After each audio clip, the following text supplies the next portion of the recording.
Over 93% of traders lose money in the markets, not because of the market, but because of their mindset.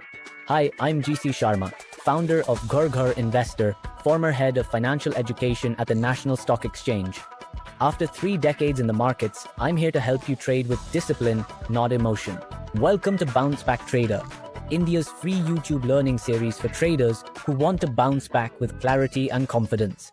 Imagine in a cricket match, a batsman hits 2 sixes in 1 over. The crowd gets excited and assumes he will hit a 6 on every ball. But in the very next over, he gets bowled out. The same thing happens in trading. A recent win or a recent loss disproportionately influences our mind. The brain thinks what just happened will always happen. This is the trap of the recency effect. The recency effect is a cognitive bias where people give more importance to recent events while ignoring older data. In trading, this means if you just made a big profit, you assume every trade will be profitable. And if you just took a big loss, you assume the market will always go against you. The result, decisions driven by overconfidence or fear. Both are dangerous for a trader. Psychology research says that the human brain gives 3 to 5 times more weight to recent memory compared to older experiences. That's why a single big loss or win distorts a trader's decision making. SEBI analysis showed that retail traders often increase their position size 2 to 3x after a recent winning streak. And because of this greed, their capital gets wiped out in the next 3 trades. Another survey showed that 65% of traders engage in revenge trading after a recent loss, meaning they trade without logic just to recover the loss. In India, SEBI's FY22 to FY25 data confirmed that over 90% of F&O traders lost money, and many admitted they had placed double trades immediately after a loss. That was the recency bias their brain had triggered. The human brain prefers shortcuts. Recent events are easy to recall, so the brain gives them more weight. You start thinking that what just happened has now become a trend.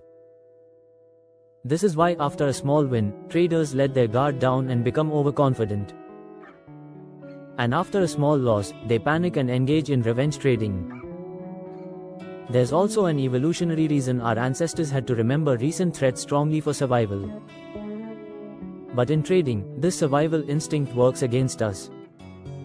Ravi made 20,000 rupees from Bank Nifty in 3 days. He thought he was now unstoppable. He doubled his position size and the next day lost 50,000 rupees. That was the recency effect. A short streak made his confidence irrational.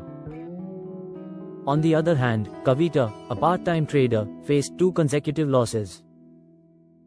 She assumed the market was against her and put half her working capital into revenge trading. The result, an even bigger loss.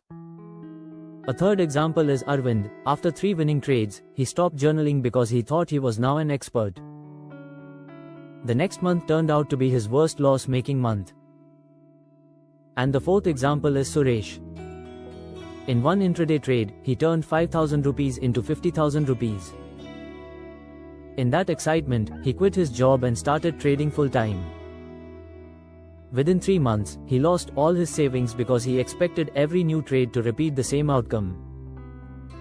Recency bias changed his life completely. The best way to break recency bias is series thinking. Don't treat every trade as an individual event, but as part of a series. Just like a bowler delivers 6 balls, each with a different result, sometimes a dot, sometimes a 4, sometimes a wicket. But the end result of the over is what matters. Similarly, a trader should not react emotionally to each trade. The focus should be on whether the system is profitable after 20 or 50 trades. Short-term wins and losses are just noise. Long-term consistency is the truth. So friends, the recency effect is a bias that traps traders in short-term illusions. The takeaway is simple: don't change your decision-making based on one trade or one streak. Practical strategies. 1. Keep your position size the same after every trade, whether it's a win or loss. 2. If you face 2 to 3 consecutive losses, take a cooling off period, stop trading for a day or a week. 3. Write in your journal how many of your last 5 trades were impulsive decisions influenced only by recent events. 4. Set alerts in your trading apps reminding you not to change position size after a streak. 5. Fix weekly capital allocation, so that one day's emotional trades don't ruin your monthly plan. 6. Practice mindfulness. After every win or loss, take a 5-minute pause with deep breathing to avoid impulsive decisions. In the next lesson, we'll see how, after overcoming biases, you can build a structured trading plan. You've just completed another lesson of Bounce Back Trader. Remember, trade with discipline, not emotion. Subscribe to the channel, share your thoughts in the comments, and continue your journey in the next video. Let's change that 93% story.